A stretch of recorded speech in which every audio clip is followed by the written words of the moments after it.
আজকে একটা দারুণ জিনিস বলবো তোমাদের। তো প্রথমে প্ল্যানিং এ ছিল না, বাট ভাবলাম যেহেতু রেকর্ড করা আছে তো শেয়ার করি। তো ছোট চুলে বা পনি যাদের শুধু হয় তাদের চুলে কি করে বড় একটা বান করবে এবং তাও কম সময়, সেটাই আজকে তোমাদের সাথে শেয়ার করছি। তো এখানে দেখো একটা হেয়ার ডোনাটকে কেটে আমি পনির সাথে মাথায় ওটাকে অ্যাটাচ করে নিয়েছি। তোমরা যে কোনো ভাবে ওটাকে অ্যাটাচ করতে পারো। দেন ওটাকে গুড়িয়ে গুড়িয়ে রোল করে একটা গোল বান করে নিয়েছি। দেন শেষে ওটাকে ক্লিপ বা ইউপিন দিয়ে আমি সেট করে নিয়েছি। ব্যাস হয়ে গেল কম টাইমে একটা বড় খোপা। তো এটাকে ফিনিশিং দেওয়ার জন্য আমরা যে উপরে যে ক্রাউন সেকশনে যে পাফ করব বা মাথার সাইডে যে পাফ করব সেগুলোর এক্সট্রা হেয়ারকে দিয়ে ওর ওপরে ফেলে দেন একটা হেয়ার নেট দিয়ে পুরো খোপাটাকে সেট করে নেব।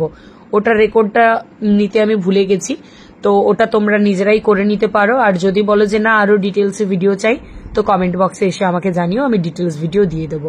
তো এই ফাইনালি হেয়ার স্টাইলটা তোমাদের কতটা উপকারে লাগলো আমাকে জানিও। আমি হলপ করে বলতে পারি এই টাইপের ভিডিও এর আগে কেউ কখনো বানায়নি। এটা আমি আমার নিজের টেকনিক তোমাদের সাথে শেয়ার করলাম এবং তারপর হেয়ার ডেকোরেশন করে নিয়েছি। তো ফাইনাল লুকে আমার মডেলকে কেমন লাগছে এটা কিন্তু আমাকে কমেন্টে অবশ্যই জানিও। তো দেখা হবে আবার অন্য ভিডিওতে।